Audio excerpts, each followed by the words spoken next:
Hello, and welcome to Spotlight, where the art is fresh and the artists are fresher. If this is the first time that you're tuning into Spotlight, then sit tight, grab yourself a few drinks, snacks, chai, pakode, and whatever it is that you like. Because here I'm going to be talking to a lot of artists from around Mumbai about themselves, about their art, about why did they start doing what they're doing, and a lot of more interesting things. It's going to be like a podcast web series, and you're going to have a lot of fun.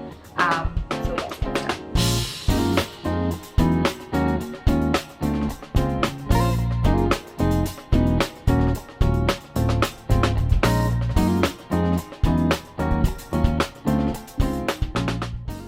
Hi Shanvi, welcome to BOT Spotlight. Thank Thank you. you. Thank you so much for being here. You look extremely pretty with that nose ring. Um, Thank you. I'm honored to be here. we are very glad and happy to have you. I know that your first performance ever with a live audience was with BOT.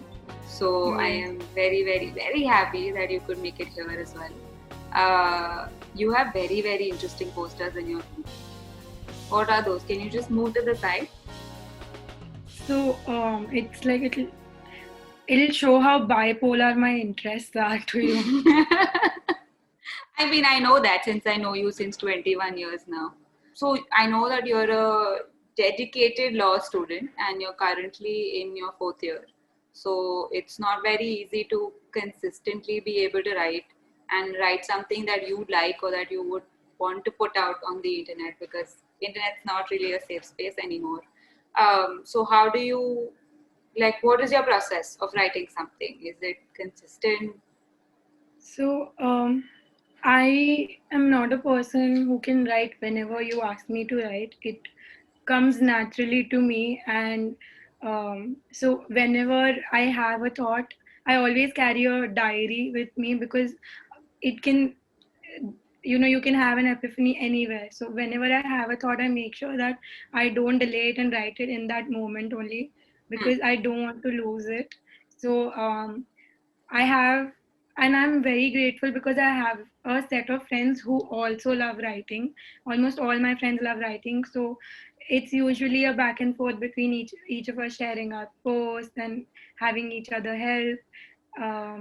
So I mean, when I joined law school, it was definitely difficult for me to write, Hmm. but law school only introduced me to spoken word as such. I hadn't had that exposure before law school, so I'm grateful for that as well.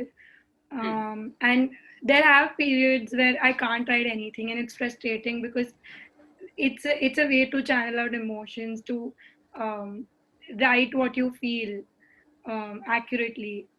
Any sort of piece that I write, it's very emotional. So if I'm not writing anything for a long period of time, it's very frustrating. Um, but yeah, I have had friends who've helped me through it. One of my friends would give me topics every now and then, and that really helped me a lot. Wow. Now I'm taking it lightly. I write whenever I feel like. Lockdown may there's not enough inspiration to write, honestly. But yeah, In I fact, wouldn't call myself a writer or a poet, but just someone who loves poems in general. yeah, I mean, we don't have to put a tag on it, just like we don't want to on relationships either. And that was going to be my next question, in fact, that like, has lockdown helped you write better or write more, or just like, how has lockdown impacted you writing? So I've definitely not written enough in lockdown because it's so monotonous. There's nothing new, so I don't have enough thoughts that I can convert into poems. But it has been a period of learning new things. For example, I am not very good with Hindi, Hmm. but the very first time I wrote something in Hindi was in lockdown because I had that time to learn the correct grammar and vocabulary. So even though I wasn't writing enough, I did learn something new. So I Yeah. don't know if it was good or bad. It's just a different space. I remember reading it when you sent it to me after you wrote it and just being like, how are you writing in Hindi? Like, what is happening? So it's definitely Yeah. good. I can tell you that even before you're performing. Um, but like, I'm just curious, what is you said that every time you have an idea, you write it down. So from converting that idea to like a full-fledged thing where you're like, okay, now this is something that I can send to people for them to write. If you can just take me through like the process. So usually I write down the thought as it is. I don't change it at all because I want to get out all of that has come to my mind, and then I sent across that very rough draft out to people, um, because I've been writing it, so I cannot myself point out everything that I would want to change. But Correct.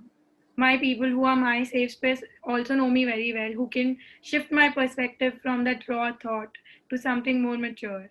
So I write down a very rough piece, send it out to people. They let me know what their thoughts are, and that helps me rewrite it, redraft it, change whatever grammatical errors might be there. But there have been a lot of times where I've written a piece as it is and never changed it. It just looked so good in that very emotion, no matter how many mistakes it had. But just it was so accurate in what it was that I did not change it. So yeah. Wow. To be able to have that much of confidence in what you've written, to not change But anything. then again, I don't share it enough with the world. Like as you said, BOT was the first time I performed in front of an audience. So you know that I do write often, but I don't share it Yeah. enough. Yes. So do you ever, I mean, I don't know if you're frustrated by just like the Indian education system and how much a law school can put pressure on you. But do you ever feel like writing all of that down into one of your pieces or I stories or? actually have. If you remember in the open mic that you only hosted, where I performed for the first time, Hmm. I performed this piece called "A Graveyard of Unfinished Books," Yes. and I wrote that in the most stressful times of law school, and it was exactly what law school was for me. That piece, that was the second thing that I performed for BOT. So yeah. Are you like one of those writers who, you know, a lot of times people just say कि जब मैं बहुत दुखी होता हूँ या जब मेरी life में बहुत misery होती है, that is when the best pieces come out. For you, when do you think your best pieces come out?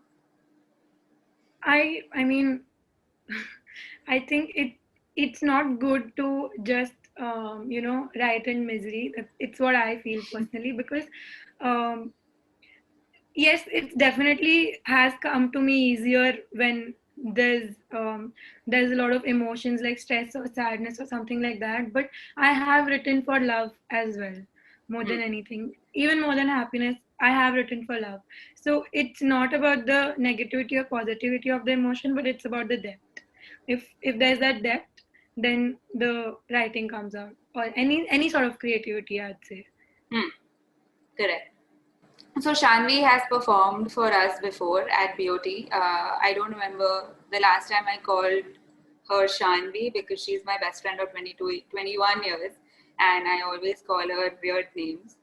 One of which was scientist at some point. I don't even know why at this point.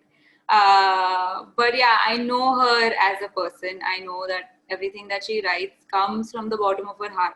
So you know that whatever you're listening to, whatever you're reading that she has written is written because she feels very, very strongly about it. So she's put everything that she has into that one piece, and it's always a treat reading whatever you write. Not so much to talk to you because you talk a lot, but it's always a treat reading anything you write. So I'm really, really looking forward. You should be proud of how limited my thoughts were for this call. I literally prepared myself for the accuracy I have to maintain for this call. I realized that. I realized from your answers that how are you not blabbering shit today? So Also, it's Shan, very awkward to talk to a screen. I mean, you live right across the street, but yet I can't meet two you through minutes this. away. Yeah. So Shanvi is a law student, and she is battling how good or bad our education system is, while trying to consistently write and just put out Write or things. create. I mean, there's so Yeah. many other creative things. Just consistently put out something in the world that is of her. Yeah, I'm really looking forward to you perform. Thank you. So, before I perform, I just want to give a disclaimer that I am not very good at Hindi. This was the first time I wrote in Hindi. So, if there are any mistakes, I'm sorry. And if anyone has any opinions on how I could change it or any mistakes that they'd like to point out, I am very open to feedback. I'd like to make this work better than it is. So, yeah, that. This piece is called चेहरा. मैं तुम्हारे बारे में सोच रही थी. इतने सालों में तुम्हें 6-7 बार तो याद किया ही होगा. आखिर करूँ भी क्या? पहला प्यार थे तुम. अपनी जिंदगी में पहली बार इतनी कशिश महसूस की थी मैंने. मुझे पता था कि हमारे बीच कुछ होना नामुमकिन था, पर तुम्हें भूलना नहीं चाहती थी. एक ही मुराद थी मेरी, तुम्हारे साथ कुछ वक्त बिताना और जिंदगी में आगे बढ़ना चाहती थी, और वही हुआ भी. इतने सालों में जब भी तुम्हें याद किया, हर उस दिन एक सपना देखती हूँ. एक हसीन जगह दिखती है, हर बार वही जगह, और हर बार उस जगह पर होती हूँ मैं, उन्हीं कपड़ों में जिनमें आखिरी बार तुमसे मुलाकात हुई थी. वो जगह कुल्द सा लगता है, एक पठार पर बसा जंगल. उस जंगल के घने काले पेड़ों को निहारते वक्त कैसे गुजर जाता पता ही नहीं चलता. वहां की हवा में अलग ही नशा सा था. उस अप्राप्य ऊंचाई वाले पठार के अंत पर बैठकर मेरे ख्याल गुलजार साहब की शायरी की भांति एक मदहोश से हो जाते थे. पठार के नीचे 2 अभिन्न मूर्तियां हैं, जिनके बीच एक दीवार है. उन मूर्तियों में झांक कर देखती हूँ तो खुद का साया पाती हूँ. हमेशा एक नए अंदाज में खुद की झलक परखती हूँ.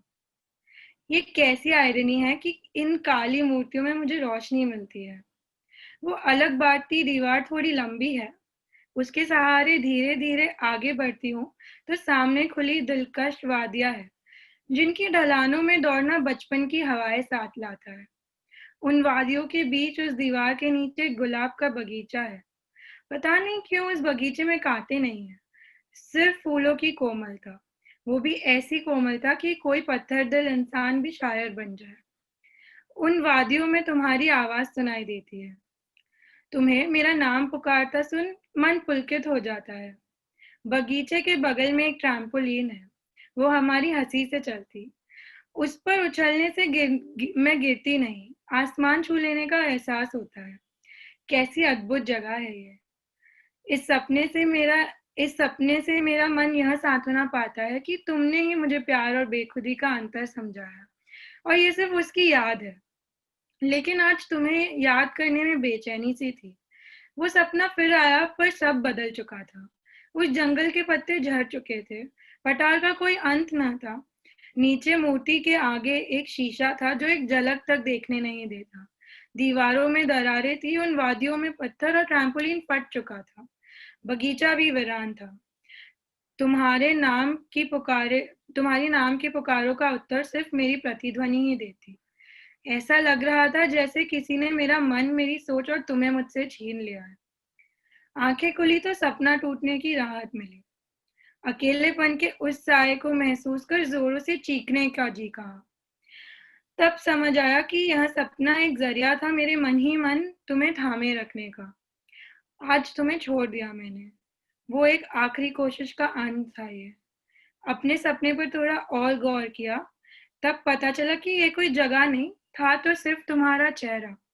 वो जंगल तुम्हारे बाल, वो पठार तुम्हारा मस्तक, वो मूर्तियां तुम्हारी आंख, वो दीवार तुम्हारी नाक, वो वादियां तुम्हारे चीक्स, वो गुलाब का बगीचा तुम्हारे होठ, और वो ट्रैम्पोलिन तुम्हारे dimples.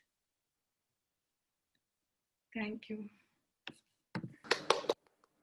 Thank you so much Thank you. for that very, very vivid imagery. I could imagine everything that you talked about. And I think that's amazing for you to go into that much description and be able to come back out and finish it. is wow.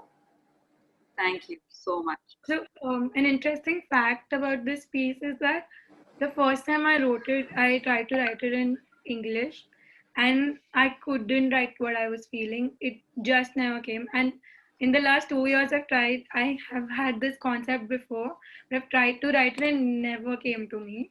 And in the lockdown, I decided that I'll give it a try in Hindi, and it was very natural.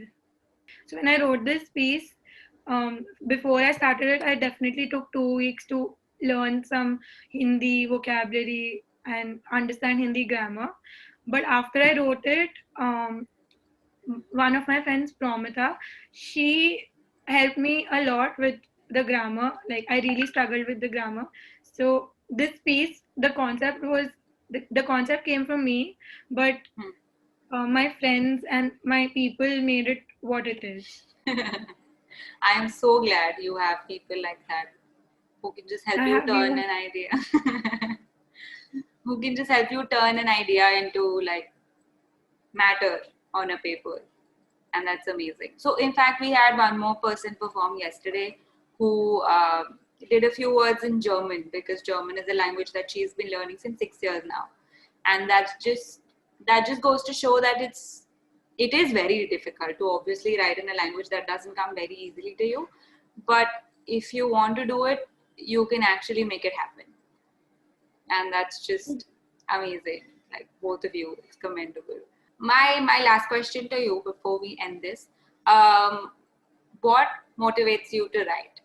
It's not as much as one single motivation. Um, what motivates me to write is the feeling that I get after I write. Like the very first time I wrote, it was purely because I was feeling something and I didn't know who to go to. So I just went to my diary and poured it out. And that made me realize how important it is to write for me, because it's the only way I can accurately communicate what I'm feeling or what I was feeling and honor that feeling. Every important intense emotion that I've had has gone into my work, be it writing or any other form of creativity that I ever take. Right, I don't need motivation to write. Writing is my motivation to calm down. That can be the title for this video. Thanks. I'm just going to shorten it and use it as a title. Yeah. So, so I know that you're a procrastinator. How do you end up procrastinating even when you have to write, or does that not apply here? I would never, because I have procrastinated writing only once, that one time. When I was about to sleep and I had a thought and I was like, you know what, I'll write it down in the morning. I can't do it right now. The next morning when I got up, I was blank. I didn't know the thought that I had, what that thought was that I had at night. And after that, I made a promise to myself that no matter how much I procrastinate everything else, never doing that to writing. So that procrastination doesn't apply here, because otherwise you're just going to No, lose. it doesn't, because it's like the number of thoughts you have every single day, you cannot pin one. It's not a board where you can pin a thought and be like, I'll come back to this later. Especially for me, I don't know about others, but yeah. So when I have the thought and it is important enough, I will write it down, or at least I'll write down a prompt if I don't have a time, so that I can go back to it later. Thank you so much for your time, and thank you for an amazing performance. Thank you so much. I especially want to thank you because I'm not very comfortable with sharing what I write, because I know I'm not the best writer, but it is 100% authentic as to what I feel. And considering that you're my best friend and you have motivated me to do it for the second time, I know for a fact that You're I good. can only do as confidently in front of you as I've done now, perform now. So thank you so much for giving me the opportunity and giving me the confidence to now go out and perform anywhere. Thank you so much. Thank you. Thank you.